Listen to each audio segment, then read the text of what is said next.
Veliki pozdrav i dobrodošli. Pratite pažljivo. Ovo nije horoskop za srednju školu. U posljednjih nekoliko dana ruski mediji, konkretno portal Argumenti i činjenice, podigli su pravu pravcatu histeriju oko posljednjih Vanginih proročanstava za 2027. godinu. I to ne bilo kakvu. Pričamo o navodima koji uključuju njenu biografkinju, Viktoriju Balašovu.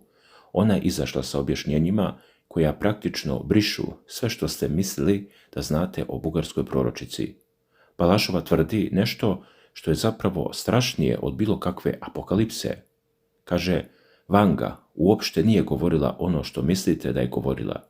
Ceo svijet je decenijama tumačio Vangine reči na osnovu pogrešnog prevoda i, kako ona kaže, bukvalno subjektivne interpretacije njene sestre.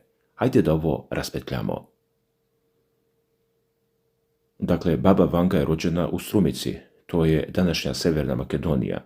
Njen maternji jezik nije bio standardni bugarski, već lokalni makedonski dijalekt. Sada, zamislite situaciju. Vanga izgovori nešto što u njenom kraju zvuči kao poslovica, kao metafora, kao slikoviti izraz. Njeni prevodioci, uključujući i sopstvenu sestru, to prevode na standardni bugarski. Tu se već gubi značenje. Zatim se taj bugarski prevod šalje dalje, prevodi se na ruski, engleski, nemački. Na svakom koraku jedna figurativna izjava postaje bukvalna katastrofa. Balašova kaže: sve što je bugarski vidovnjak, to jest vidovnjakinja rekla, danas bilo ko tumači. To nije samo izjava, to je optužnica protiv celokupne industrije proročanstava. Ona dalje kaže da mnoga predviđanja Vangi jednostavno pripisuju ljudi koji su u potrazi za senzacijom ili za potvrdom sopstvenih teorija, znači lažni citati, izmišljene katastrofe, sve se to lepi na Vangino ime. Onda dolazimo do Rusije. Ovdje priča postaje ozbiljna. Prema sestri Balašovoj, Vanga je zaista voljela Rusiju, to nije sporno. Govorila je o velikoj zemlji sa velikom budućnošću, pominjala je težak period, a ključna stvar koji će ona prebroditi i izaći iz njega još jača. Nigdje nema riječi o nestanku Rusije, o nuklearnom pepelu, o onome što se često piše po tabloidima. Pitanje koje se nameće, ako je to istina, ko je onda izmislio sve one mračne prognoze? Britanski Daily Express, na primjer, aktivno vrti priču o Vanginoj sumornoj prognozi za 2027. godinu, navode njene reči: naše društvo će doći do tačke u kojoj će shvatiti da je otišlo predaleko. Dalje, Balašova sad izlazi sa objašnjenjem, i ovo je ključno, da se to možda uopšte ne odnosi na rat, nuklearnu zimu ili pad meteorita. Možda Vanga govori o ekološkoj krizi, možda govori o krizi svesti, možda priča o tome kako čovečanstvo uništava samo sebe kroz žeđ za novcem i ratove. Jer Balašova kaže nešto što potpuno menja sliku. Vanga je verovala da ljudi sami stvaraju svoje teškoće. Čujte ovo. Vanga je, prema njenoj biografkinji, glavna opasnost vidjela u nama samima, a ne u spoljnim prijetnjama. To znači da sve one priče o vanzemaljcima, o kataklizmama, o stranim osvajačima možda su promašaj. Možda je Vanga pričala o ljudskoj gluposti i pohlepi, a sve to preveo kao ratove i potrese. I onda dolazi najsvežiji deo.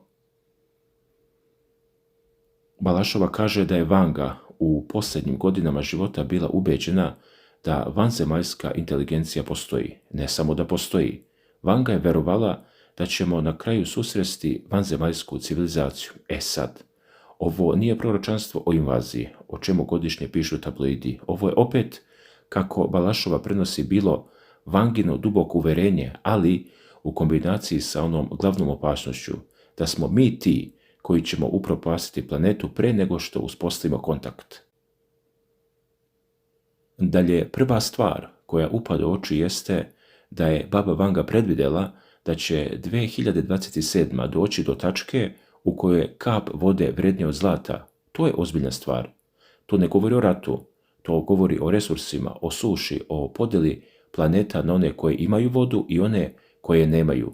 Sa klimatskim promjenama koje trenutno gledamo, ovo više ne zvuči kao proročanstvo, već kao prognoza. Dalje, ova ista priča kaže da će čovečanstvo doći do dubokog propadanja, da će ceo svijet biti oštro podijeljen između bogatih i siromašnih. Vangine riječi, citiram: bogati postaju bogatiji, siromašni siromašniji. Ovo nije nikakva magija. Ovo je opis sistema koji već vidimo, ali ono što je strašno, Vanga kaže da će ljudi biti nevjerovatno bogati, ali neće imati ni penija u džepu. Tumači ovo povezuju sa kriptovalutama, sa digitalnim novcem, sa time da će ljudi držati vrednost u stvarima koje ne mogu da opipaju, ali će za osnovne životne potrebe ostati bez keša. Sa druge strane, postoji svetla tačka. Kako prenosi ruski portal, Vanga je verovala da će 2027. godine naučnici pobediti rak. Zamislite, ne samo da će izmisliti lek, već će produžiti i ljudski životni vek. Ovo sada u trenutku kada ovo pričamo, testira se u nekoliko zemalja, čak i u Rusiji, ali oprez. Niko još nije zvanično objavio da je rak pobeđen. Ovo ostaje u domenu, ostaje da vidimo. A ono što slijedi, Vanga je, kako prenose, ostavila najstrašnija predviđanja upravo za Europu. Ona kaže: Europa čeka konflikt, do sad neviđen. Kontinent će biti iscrpljen. Ljudi će masovno odlaziti odatle i ne samo to. Vanga je tvrdila da će 2027. godina Evropska unija možda i da se raspadne. Pogledajte šta se dešava u posljednjih nekoliko mjeseci. Migrantska kriza, ekonomski problemi, Njemačka u recesiji, Francuska politički podijeljena. Da li je Vanga ovo predvidjela ili samo platila trendove koji su svi vidjeli? To je pitanje koje ostaje otvoreno. Ali ono što je strašnije, Vanga je predvidjela i veliki sukob između starosedelačkog stanovništva Europe i migranata. Ona nije dala datum, ali je dala okvir. 2027. je ta godina u kojoj bi ta tenzija trebalo da eskalira do nivoa građanskih nemira. Prenose. I da ne zaboravimo, Vanga je predvidjela topljenje ledenjaka do 2033. godine. Prema njenim rečima, ljudi, nivo svjetskog mora će porasti toliko da će gradovi poput Venecije, Amsterdama, Talina, Rige, Stokholma, Kopenhagena završiti pod vodom. Čak i Sankt Peterburg, grad odakle potiče ovaj izveštaj, našao se na spisku ugroženih. Kako tvrdi Vanga, potonuće. A sada idemo u Ameriku. Vanga nije voljela Ameriku, dobro je poznato, to nije tajna. Ona je otvoreno govorila: ne može da Amerika zavlada i pljačka bogatstva drugih država, a da u isto vrijeme čuva svoje. To je njen stav još iz 1970. godina. I onda dolazi do 2027. godine. Vanga je predvidjela da će Amerika biti primorana da se pomeri, pod znacima navoda, na svjetskoj sceni. Ali najstrašnije je njeno proročanstvo iz 1970. Citiram: budućnost Sjedinjenih Američkih Država se ne vidi. Amerika će pasti na dno, nestaće. Ovo se često tumači kao fizičko uništenje, ali istraživači upozoravaju, možda je Vanga mislila na duhovni pad, na gubitak statusa svjetskog lidera, na ekonomski slom. Jer ista ova priča kaže da će Amerika 2027. godine postati centar agresije. Vanga je predvidjela konflikt između SAD-a i Severne Koreje, zamislite, zatim zaoštravanje neprijateljstava sa Kinom, pa čak i sukobe na teritoriji Severne i Južne Amerike. To je širok spektar. To praktično znači Amerika u vatrenom obruču, a onda dolazimo do Rusije. Prema tekstu, Vanga je Rusiji za 2027. godinu predvidjela potpuno suprotno, ne propast, nego prosperitet, ekonomski, politički, duhovni. Ona je tvrdila da će Rusija stvoriti novi savez, ujedinjenje 3 moćne države, Rusije, Kine i Indije. Taj savez će, prema Vangi, biti toliko moćan da će američka sila pred njim biti mala. I ne samo to, Vanga je predvidjela i rođenje nove države na temeljima bivših sovjetskih republika, Belorusija, Kazahstan, možda i druge zemlje. Sve bi to, prema jednom tumačenju, trebalo da formira novu liniju. I tu dolazi detalj koji će vas bukvalno zalediti. Vanga je sanjala Rusiju u crvenim tonovima, sa vraćenim simbolima srpa i čekića, a za 2070. godinu ona je direktno prorekla dolazak komunizma na globalnom nivou. Pitanje je, Da li Vanga predviđa povratak sovjetskog sistema ili nešto sasvim drugo? Balašova bi rekla, opet prevod, opet alegorija, opet gubimo nijanse. Ono što je sigurno, Vanga je za Rusiju rekla sljedeće.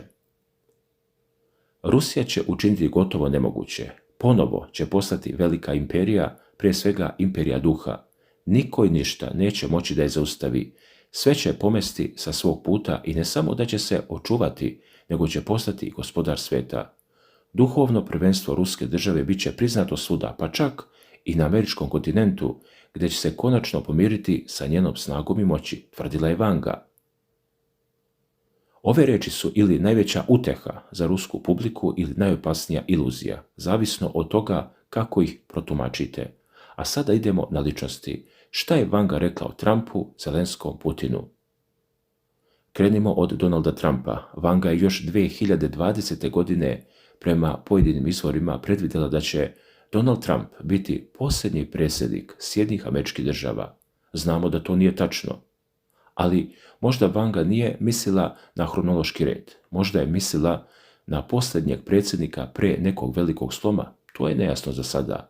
Ono što je jasnije, Vanga je Trumpu predvidjela tužnu sudbinu. Verovala je da će život završiti zbog strašne bolesti. Zatim idemo na Ukrajinu i Zelenskog. Vanga je dala jednu od svojih najčuvenih izjava. Biće poklič, biće barut, biće tama, biće zec, ali sve će se razvejati i vetrom odneti. Istraživači su ovo prepoznali kao šifru za ukrajinske lidere. Porošenko barut, Timošenko tama, Jacenjuk zec, a zatim nakon što barut padne, dolazi zeleni gospodar. To je po svemu sudeći Volodimir Zelenski. Vanga je nastavila, razrušit će tamo sve što se može srušiti. Jedni druge će pobiti, mnogo vladara će se smeniti, doći će barut, razvezat će rat. Onda će doći zeleni gospodar, veseo, dobar, svima će se dopasti, ali će odvesti tamo da će se gotovo u ropstvo morati predati. Ovo je nevjerovatno precizno, s obzirom na to da je Vanga to navodno rekla decenijama pre nego što je Zelenski uopšte ušao u politiku. Problem je gdje je original, ko je to čuo. Opet se vraćamo na Balašovinu, možda je ovo neko tumača naknadno spojio sa stvarnim događajima i na kraju Putin. Baba Vanga nije direktno pominjala Vladimira Putina, to je važno reći, ali postoje rečenice koje su tumači povezali sa njim. Najpoznatija, sve će se otopiti kao led, samo jedno će ostati netaknuto, slava Vladimira, slava Rusije.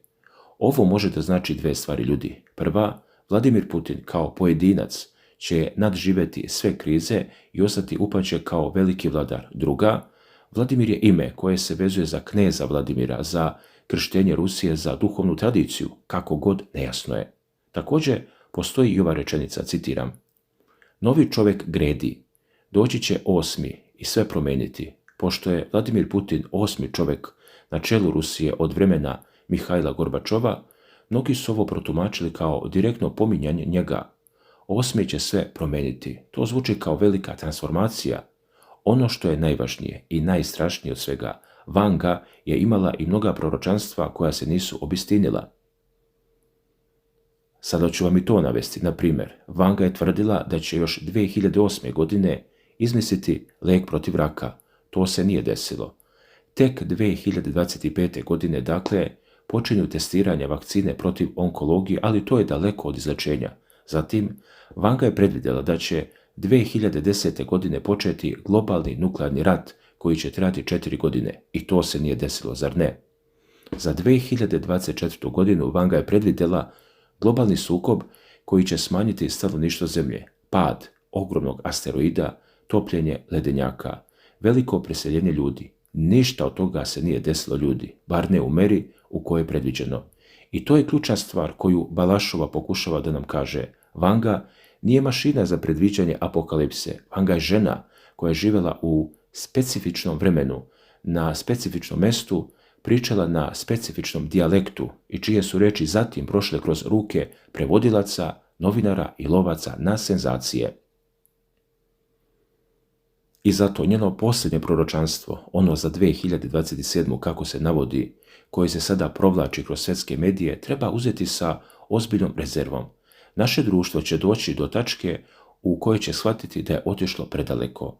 Možda je Vanga mislila na nešto sasvim jednostavno, možda je samo htjela da kaže dovoljno je bilo, dosta je ratova, dosta je grabeža, dosta je uništavanja planete i ako nestanemo sada, niko nas neće zaustaviti, a to nažalost nije proročanstvo, to je zdrav razum. Dakle, dragi gledaoci, kao što ste mogli da primetite, potrudili smo se da vam predstavimo ovo navodno najnovije proročanstvo Baba Vange koje se povezuje sa 2027. godinom. Kao što ste čuli tokom ove priče, mnoga predviđanja deluju prilično sumorno, dok se u nekim delovima navodi da bi pojedine države, pre svega Ruska federacija i neki slovenski narodi, mogli da prođu uspešnije od drugih. Međutim, ja bih sve ovo ipak posmatrao sa određenom rezervom. Ne možemo sa sigurnošću da tvrdimo da je bilo koje od ovih predviđanja tačno, niti da će se zaista ostvariti. Tokom godina bilo je mnogo različitih tumačenja, različitih tenzija, verzija i različitih navoda o tome šta je Baba Vanga zaista rekla, a šta joj je naknadno pripisano.